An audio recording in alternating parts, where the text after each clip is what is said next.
There's a place for everything. So we just want to kind of take a look at how that all fits together. So credentialing, as you can see, I'm a student. I'm an eternal student. I've heard other physicians say that, and certainly that's true. If you think you know it all, just wait 3.5 years, the knowledge base will double. So get over it, okay? So don't ever think that you know everything, and that's why we've assembled this wonderful panel here, and I'm just honored to have these guest speakers along with me. So we call it integrative medicine and dentistry from an anti-aging perspective. Some of our speakers here are anti-aging people, I mean, like Dr. Phil. Dr. Phil's 349 years old, and I mean, look at him. He's amazing. He looks great. So he's going to talk about that. Okay, so from an anti-aging perspective, your mouth is the window to your body, okay? Some history. What did we have and what didn't we have back then? And I'm saying maybe 150 years ago. We had 7 known planets in our solar system. Then we had 9, now we have 8. They took Pluto out of the mix. We did not know about bacteria, viruses, or fungi. We had not invented electricity, which some people would argue has been kind of a mistake, because that's really screwed up our pineal gland and sleep patterns and all that kind of stuff. No medical schools. No sterilization.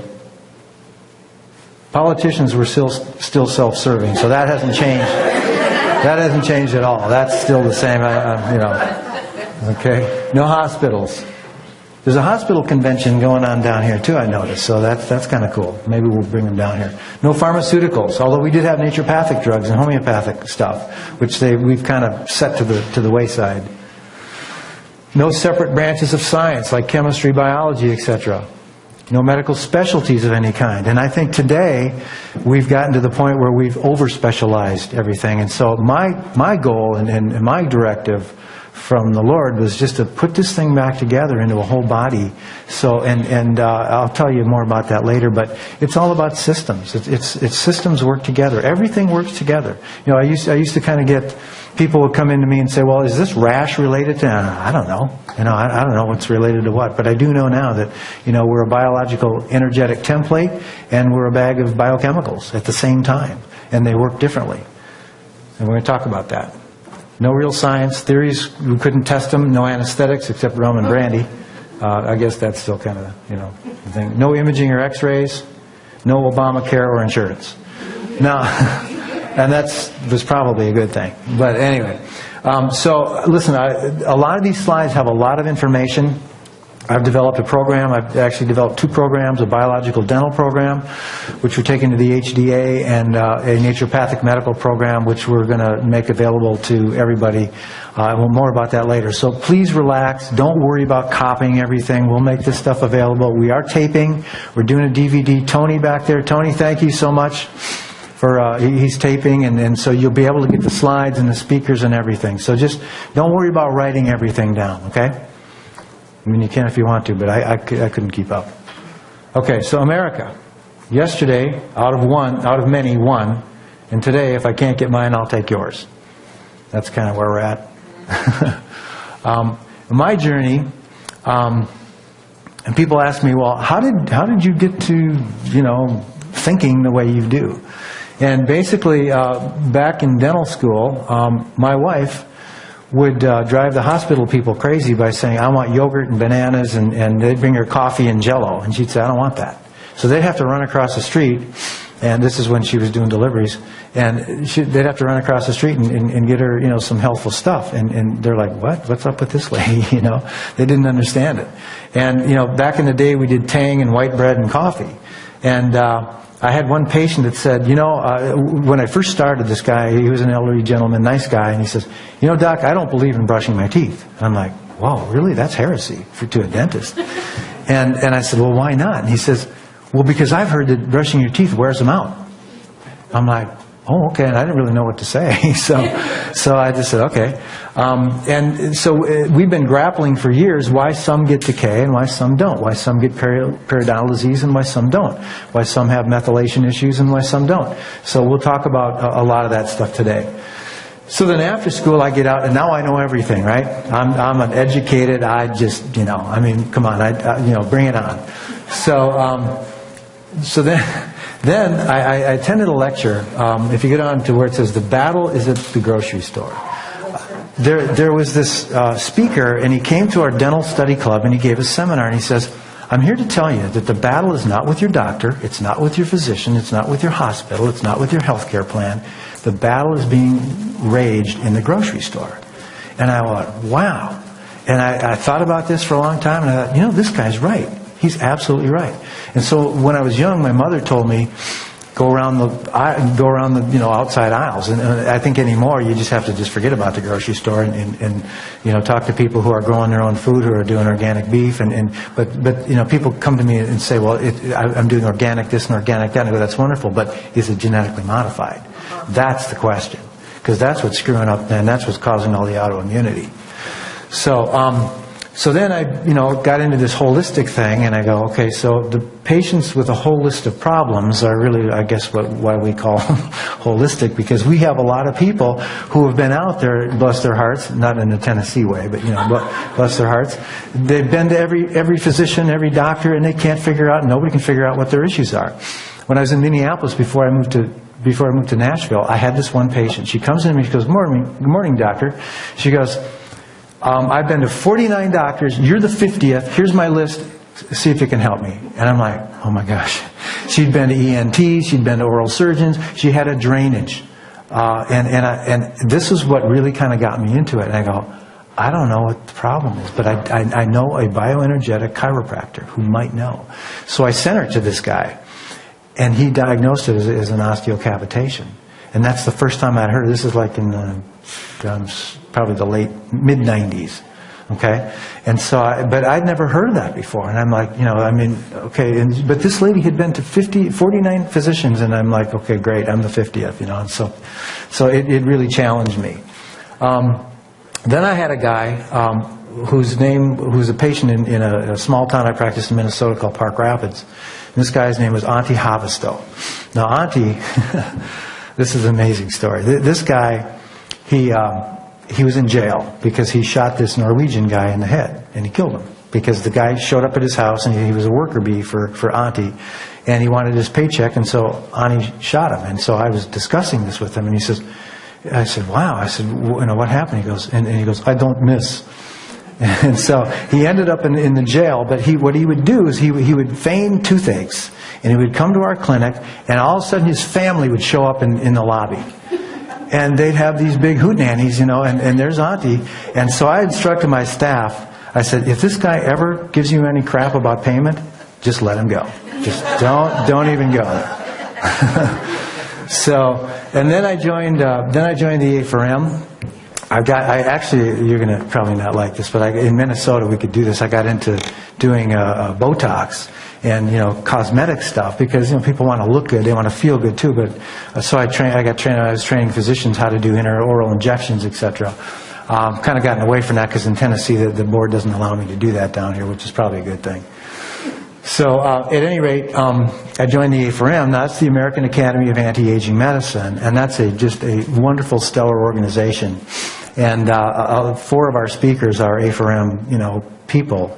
So, and some of the A4M speakers who are really gurus in the field have said that anti-aging medicine is really the last great bastion of medicine. If that thing fails, if that goes down, we're in bad shape. So I'll just say that off the record. You didn't tape that, right, Tony? And then my journey really began to get to the truth. And my patients, I could see in my patients that, you know, they come in with all these issues, you know, and it wasn't just an MOD amalgam, or it wasn't just, you know, an extraction that needed to be done. They'd have all these problems, and I couldn't fix them. So I joined this organization called the ANA, which is the American Nutraceutical Association. It was based in Nashville.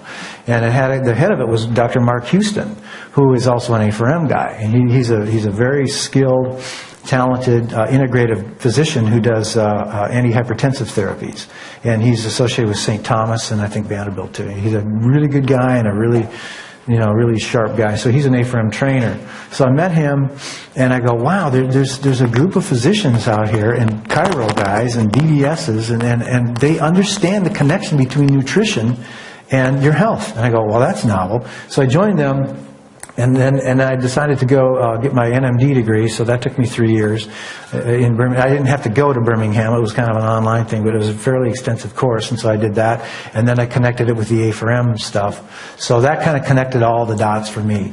So people say, well, how did you get to where you're at? And I said, well, I kind of morphed into from a dentist, actually from a musician to a dentist to an A4M guy, anti-aging, and then a naturopath. And it's like, wow, that's weird. I'm going, it's a little out of the box. So when you say out of the box, I think it's more in the box. It's where we should be, with regard to our health, because it's all about nutrition, folks. I mean, you know this. Many you guys are so smart, and I'm glad you're here.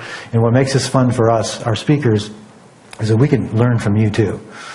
Somebody just brought me an article about electricity, Katie, about electricity healing teeth and remineralizing teeth, and so we're going to be talking a lot about bioenergetics today, because that's part of the thing. So then, where are you in your journey? Because my goal is to get to the truth, and that means putting him in the equation. So that's what I try to do religiously. So let me tell you about this little thing about the centipede. And how we in medicine, we can do all this research and we can do all these cool studies and all this kind of stuff that doctors like to hear about, but we can just simultaneously come to the absolute wrong conclusion. So these scientists are studying the centipedes, and they have a centipede which had like 10 legs on it, and they had a centipede on a table and they'd ring a bell. And when I first heard this story, it was ring the bell. Ring the bell. And no, it's the bell. So when they rang the bell, the centipede would jump. They'd cut a leg off, and they'd ring the bell, and the centipede would jump again. They'd cut the next leg off, and the centipede would jump again, and they'd cut the next leg off, and finally they got to the 10th leg, and they cut the leg off. They rang the bell, and the centipede didn't jump. So they concluded that when you cut the legs off of a centipede, they go deaf. I rest my case. So what are patients really looking for? They're looking for a clinical team. In this day and age, folks, because of all the environmental toxins and all the stuff we're going to talk about, you have to put a team together, especially if you're one of those immunocompromised people, which, many of us are now for a lot of good reasons. To feel understood. People want, I have so many people coming to me, and I know with the rest of our practitioners here too, and they go, wow, you don't think I'm crazy? I go, no, I think you're dead on. They're like, really? They're blown away. But, but that's kind of who we are, and that's why we're thinking, I guess, a little out of the box.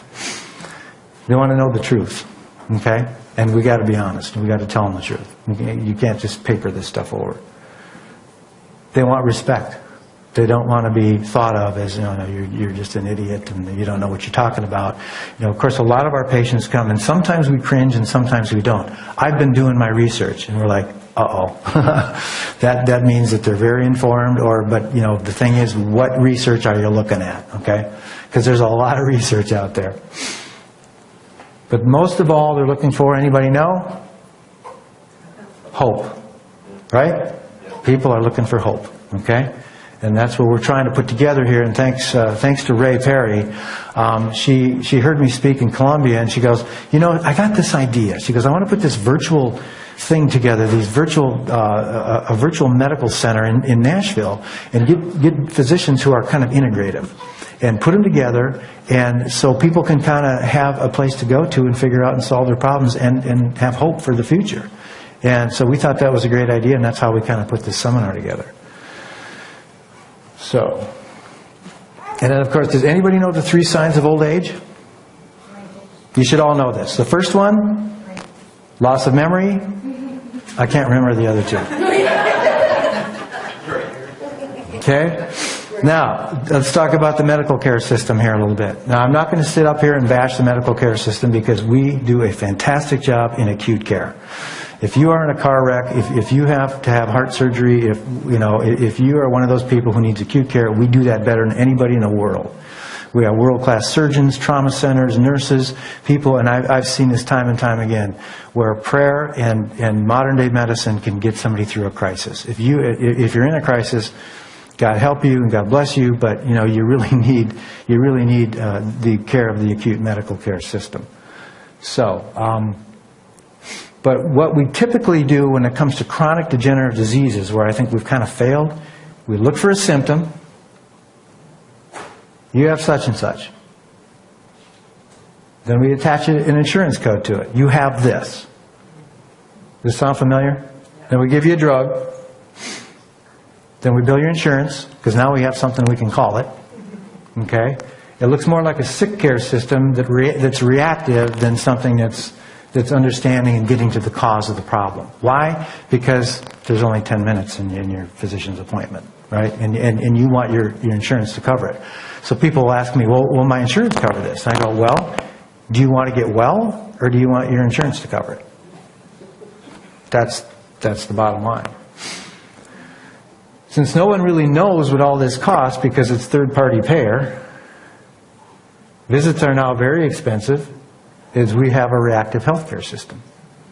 The medical industry and the boards, FDA, my son calls this the Food and Death Administration. I said, Jordan, that's great. I said, can I borrow that? And he goes, yeah, use it. They've not caught up yet, and they may take years to do so. The USA spends 16% of our gross national product on sick care. And according to Eric Graverman, we spend that sick care on the last year of a person's life, which really, it makes no sense. You get into all kinds of ethical, moral questions, and we're not going to go there. This is not about that. This is about you guys and us taking the responsibility for our health. That's what it's about. Most nations spend 10% on health care, and we are not even in the top 10. That's not good news, folks. That is not good news. Okay, some favorite quotations. Babies and politicians are very much alike. They both need to be changed frequently and often and for the same reason. Okay? I just kind of like that. I just thought I'd throw that in there. Okay? And if you can't win, you medicate. Right? Love increases secretory IgA. Now, there's a medical truism in the saliva. And secretory IgA, which we're going to find out, is one of your 5 immunoglobulins. And it boosts mucosal lining in your gut, and it makes you well, and it keeps you well. So, forgiveness lowers stress. How about that one? So these are some, but there's no medical codes attached to those guys, right? Okay, so I'm not sure where I got this, but it kind of occurred to me that the most amazing, intricate machine is God ordained.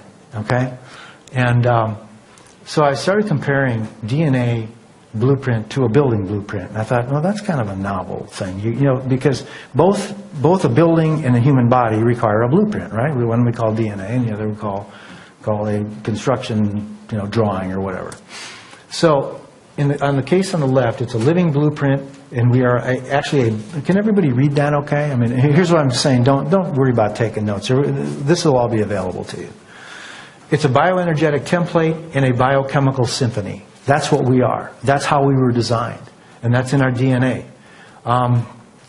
James Obeck, a mentor and a teacher of mine, talked about the second law of thermodynamics. And he said, look, if the second law of thermodynamics says that everything goes from entropy to chaos. Right? So everything in the world is collapsing and is being destroyed. So if that's true, which we believe it to be true, because physics says it's true, well then how did a trillion cells in the hypothalamus get ordered and in the brain? How did they become ordered? What caused that to happen? If the reverse is true? Good question. So to compare the DNA blueprint, we have growth phases, we have cells that come together, it moves and arrests, it thinks, it repairs and heals itself, it has strength. I mean, your bones are so strong. They're lighter than aluminum and they have more strength than steel. It's amazing.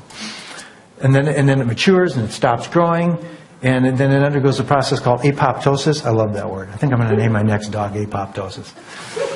Which means your cells are pre-programmed to die at a certain rate, okay, and at a certain time. It's just that we want them to die at the right time. That's pre-programmed cell death. On the other side, we have the building blueprint, construction, sheetrock, girders, whatever else. It decays, falls into a pile of rubble, usually in about 200 years, and there you have one. There's Orange Beach, and there's the living blueprint. That's my granddaughter. That's that one.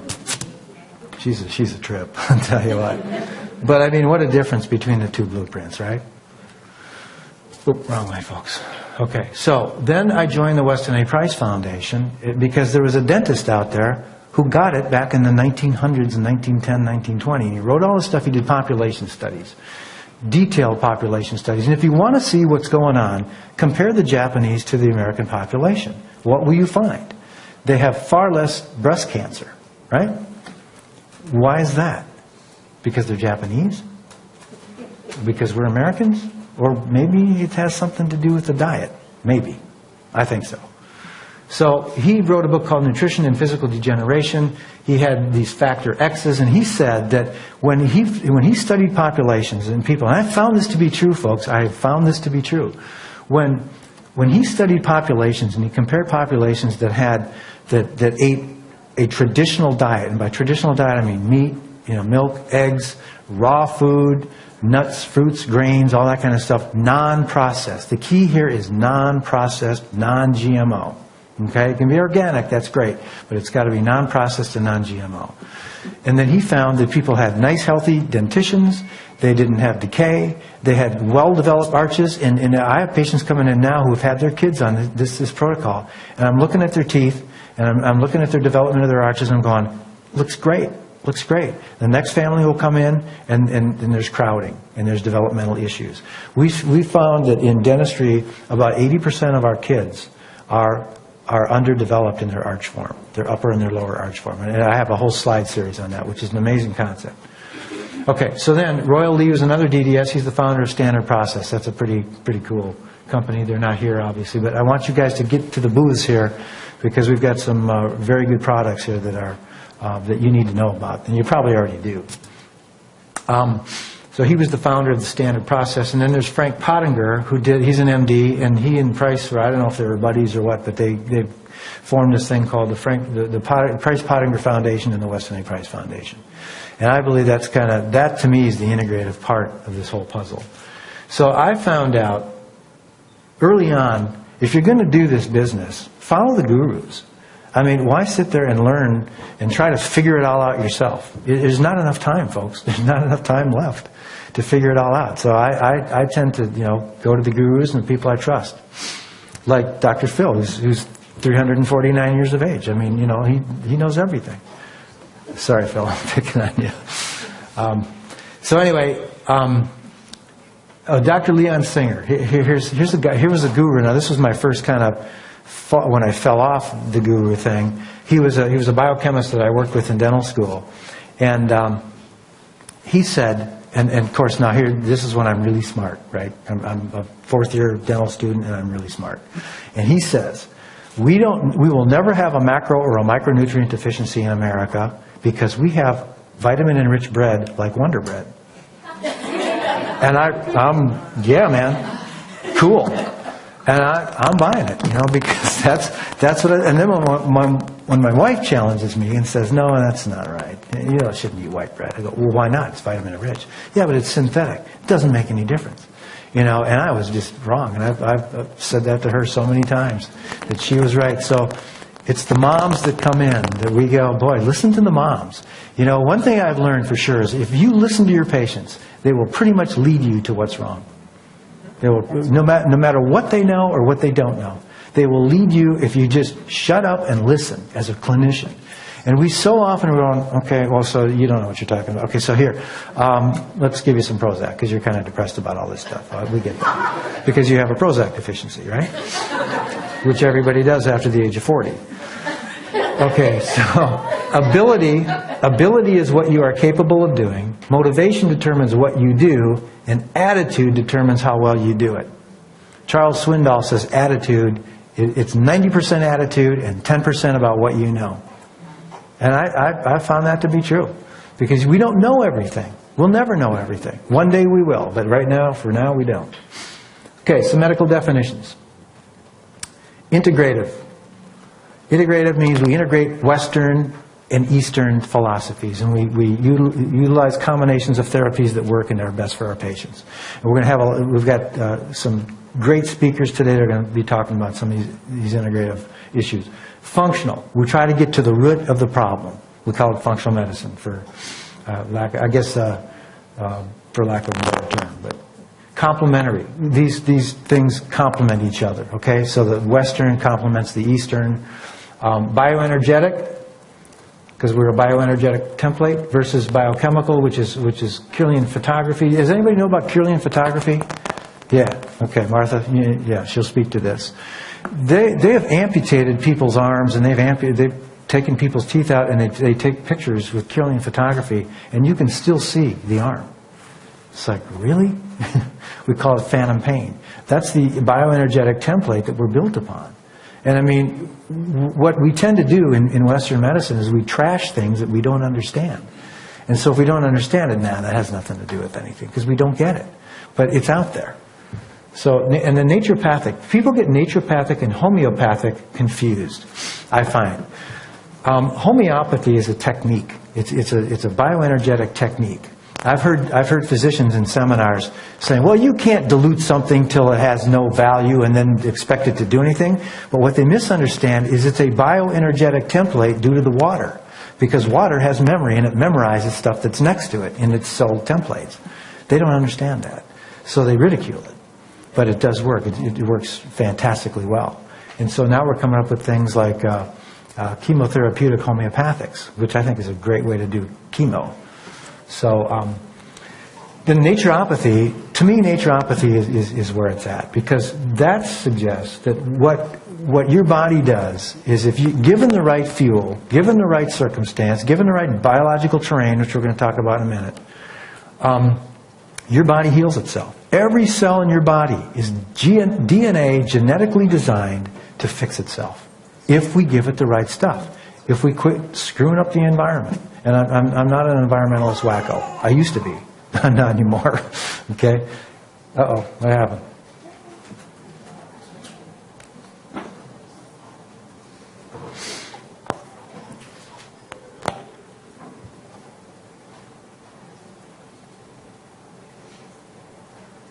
Well, I'm going to thank Heather right now for everything she's done already. I'm not sure I hit anything on here.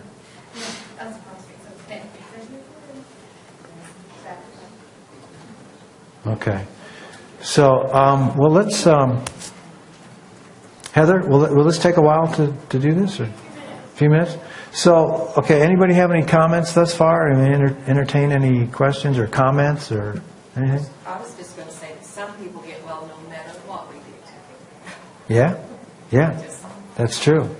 Well, there's been studies on prayer, and prayer really, works. So we don't understand why, Well, I mean, we kind of do, but we don't really understand all the science behind it. So anyway, so the next few slides were, okay, so when do we start? And the answer is, we start now, because tomorrow never gets here for some people. So you have to start now, and you have to follow, you have to put a clinical team together. And you have to, feed your body the right stuff, because that's what naturopathy is about. And it's about attitude and drive, and you got to get rid of the stinking thinking, folks. There's a new thing that I've learned about. It's been around a while. It's called Psychoneuroimmunology. What you think affects your immune system, and that affects it affects your body, it affects your health. So if you're always in the negative mode, you're producing the right, or the wrong types of cytokines, which are inflammatory mediators that upregulate and downregulate the wrong stuff, and then you have to, you have to get back on track, and it's really a lot about, positive attitude. So, how are we doing there, Tony? Okay, do you know what happened? Oh, the battery died. Oh, there you go. We're going to be talking about batteries. We're going to be talking about your muscles. Your muscles are batteries. And there's this thing inside your body called the Krebs cycle. It's oxidative phosphorylation that is a battery charger. So we'll be talking about that. So there we go. Okay. Thank you, sir. Thanks, Tony. Thanks, Heather. See, if it weren't for them, we'd be done. Okay. All right. Ayurvedic, that's traditional Indian type medical things, and that has to do with heat and cold and temperature and all that kind of thing. I don't employ a lot of that because I really don't understand it. I believe it to be true, but you know, that's where turmeric and curcumin and all that kind of cool stuff comes in. So I do some of it. Traditional, that's what Dr. Weston Price and Frank Pottinger did, and then we have the allopathic, what I call the prescription pad medicine. And it's not because we're right about a lot of stuff, but we miss the boat, folks, when it comes to chronic degenerative disease, because it's really about optimal versus normal, but it's really about lifestyle. That's the whole thing. There is no medical code for lifestyle, okay? And that's why what we're talking about here is mostly lifestyle. But now the science is behind it. So we have endogenous versus exogenous supplementation. So here's a cautionary note. If you're overindulging in thyroid hormone, for example, or testosterone hormone, for example, even if it's bioidentical and needs to be bioidentical, and I know Dr. Phillip will address this, you need to be. What I've been taught is you need to start low and titrate up and find out where your sweet spot is. The reason being because if you just take too much of something, you're going to shut down what we call your endogenous source, which means that's your body's way of producing the compounds, and your body has signaling systems called redox signaling systems that will say, "Hey, we made enough thyroid. We shut that down. Party's over." Because whether you're rubbing it on as armor or whether you're taking it as a supplement or Westeroid or whatever you're doing, I'm not making a case that we shouldn't supplement, because we should, but I'm just saying there's an inhibitory excitatory effect to everything we do. There's an optimal and normal, and part of the reason that we get messed up in what we do is because we have these great big test margins that are just huge, and we take a bunch of sick people, we throw them all in there, and we have these, from 0 to 1500. Well, how can 0 be normal? How can 1 be normal? Your body operates in an optimal range, and that optimal range is usually somewhere kind of toward the upper middle level. And so when we look at what we do in anti-aging medicine is we look at optimal ranges.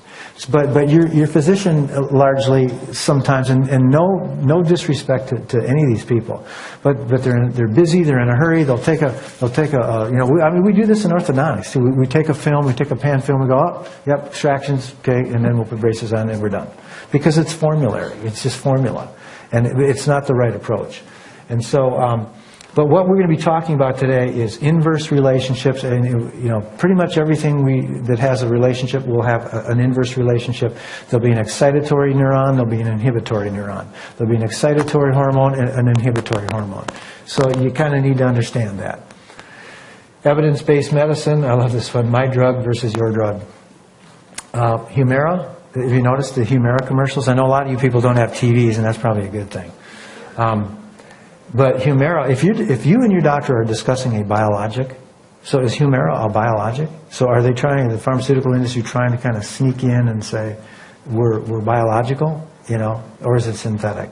So they confuse people, and I don't like that when they do that. I think it's disingenuous. And then, of course, for every PhD, there's an equal and opposite PhD. Okay? I was in a seminar, this is a biotic seminar, this is in Minneapolis. This guy came in and he says, he had a slide, and I said, David, can I borrow that? And he goes, yeah, have at it. He says, you cannot pharmacologically intoxicate someone into health. And I go, that's brilliant.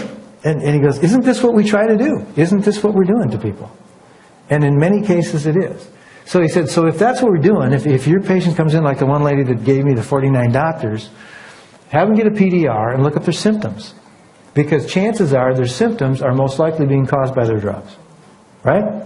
So and that's just the case. So, yeah. So anyway, so here's the first patient I saw when I came down here. Look at this guy, sugar, heart, heart pumping, rhythm. So we're taking drugs to slow things down and then speed things up, and it's just like, how's this guy going to get well? And then he's got over here, Centrum, he's got bedpan bullets. That's what the nurses call them. That's what the orderlies call them. Because when they seriously, because they don't dissolve. Okay?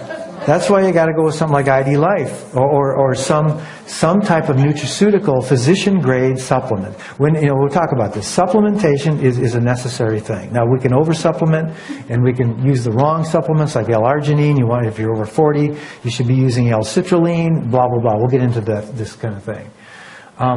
But when you're on amiodarone and you're on Cozar and you're on Crestor, it's like, whoa. And Crestor is, the statins are nasty drugs, folks. They're nasty. Philip gave me a couple studies on this, and I looked at them, and it's like exercise physiology, they just squash that.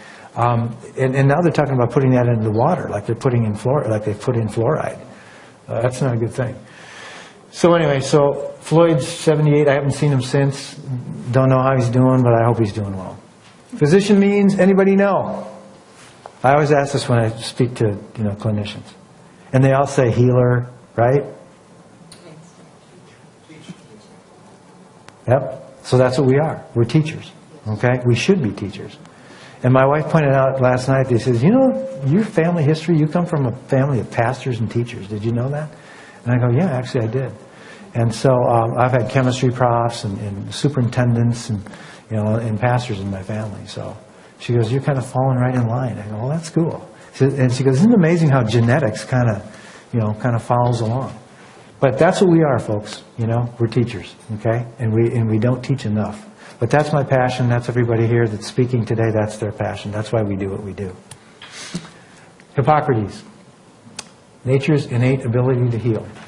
Naturopathy. Okay, well, first do no harm. Well, we do a lot of harm sometimes, and the human body has the innate ability to get well by itself. Let your food be your medicine and vice versa. And be open to different modalities. Okay? And we all need to do that. Some of more of my favorite quotes. I used to have this list that I give my kids, and it's my teenagers when they thought they knew everything. I'd say it's what you learn after you know it all that really counts.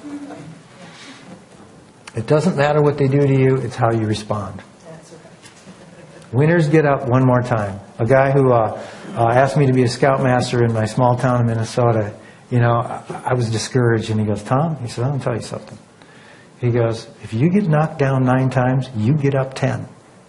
That's the rule. And I'm like, yeah, okay. So, sometimes when you hear a truth and you know it's truth, you just have to register it. This is my favorite one. Better to remain quiet and be thought a fool than to open your mouth and remove all doubt. You know who said that one? This is actually a proverb, but I think it was adapted by Abraham Lincoln, which was one of my favorite presidents. When I got down here, I found out Abraham Lincoln's not a real popular guy down here in Tennessee. And we live on the battlefield. We live on Carton Plantation battlefield, and I'm telling you, you bring up Abraham Lincoln's name sometimes, and you get kind of some nasty responses. Okay, so here's some good news, okay? You're not a prisoner of your genetic potential.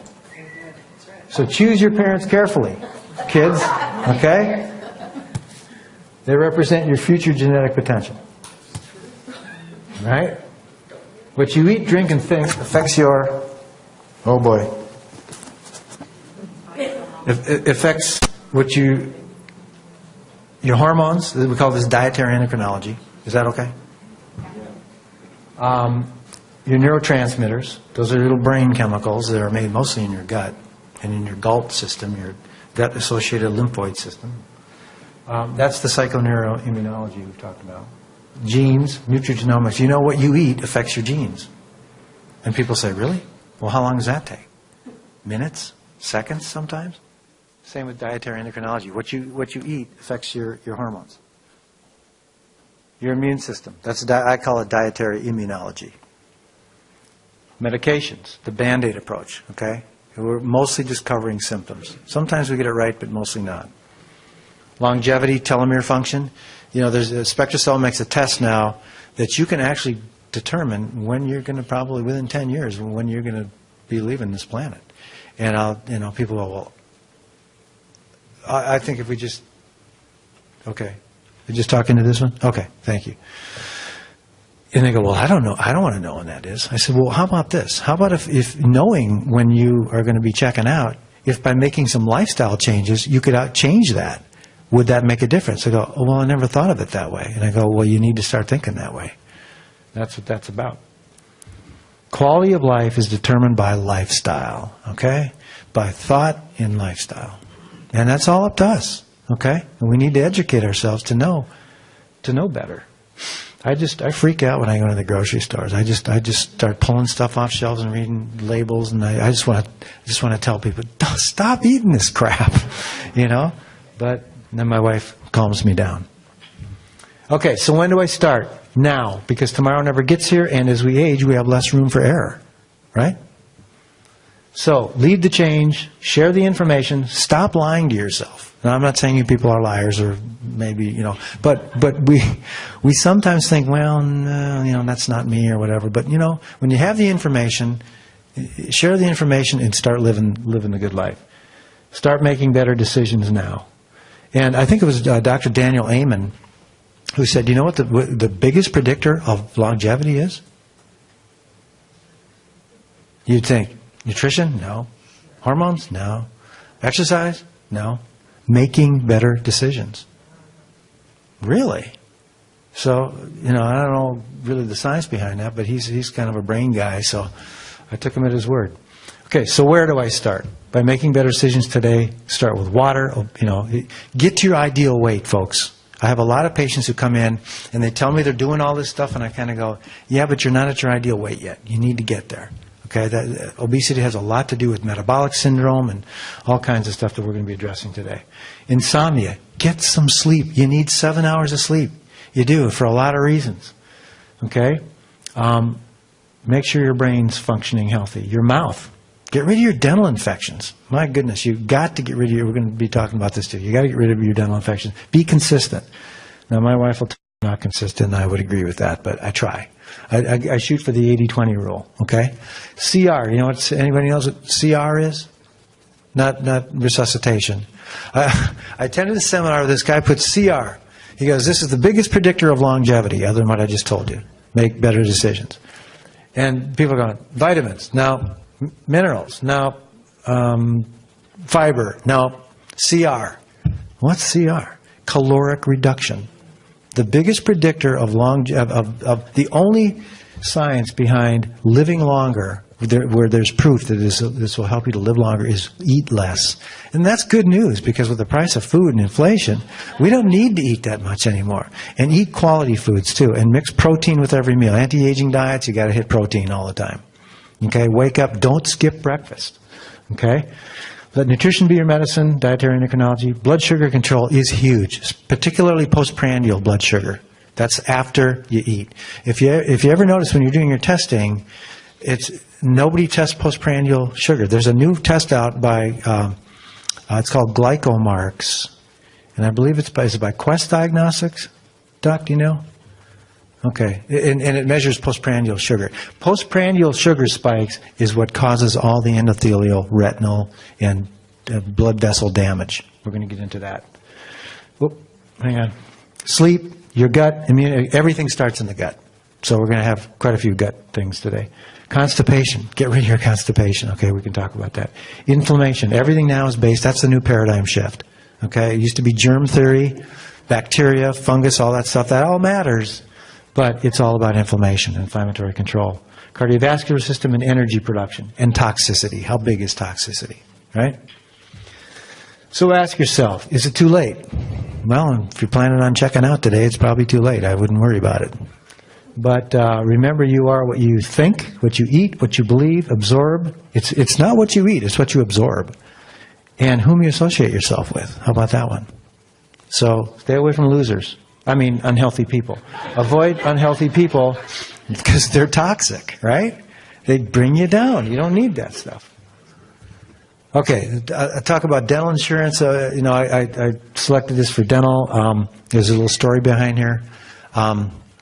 But as I said officially or off the record or whatever, if you want, do you want to use your insurance or do you want to get well? Okay? Now, dental insurance was in the 50s. This is when it kind of came in. I think the limits were like $1,000. Today they're $1,000 or $1,500. In some cases, $2,000. So you would think that, you know, your insurance company pays twice a year annual visits, checkups, and all this kind of stuff based on some science. Would you not? Well, you'd be wrong. It's not based on anything scientific. So what it's based on is Ipana toothpaste back in the 50s had this little mascot called Bucky Beaver. Okay? And Bucky Beaver, this is the truth. Bucky Beaver said, brush after every meal and visit your dentist twice a year. And that became the industry standard. Now, not everybody needs to go 6 months. Some people need to come every 3, some every 4, some every 9, some every 2 years. Some people we don't see for, you know, I haven't been in 14 years and they're in great shape. We've been trying to figure out why that is for years. But the thing is, it's not based on any science, which is kind of amazing. So anyway, so do you want to get well or do you want to use your insurance? So we say that. And there's our little puppy. Okay, she's not a puppy anymore, but okay. So that's the end of the first one. What time do we have here? I lost my cell phone. Tony, what time do we have?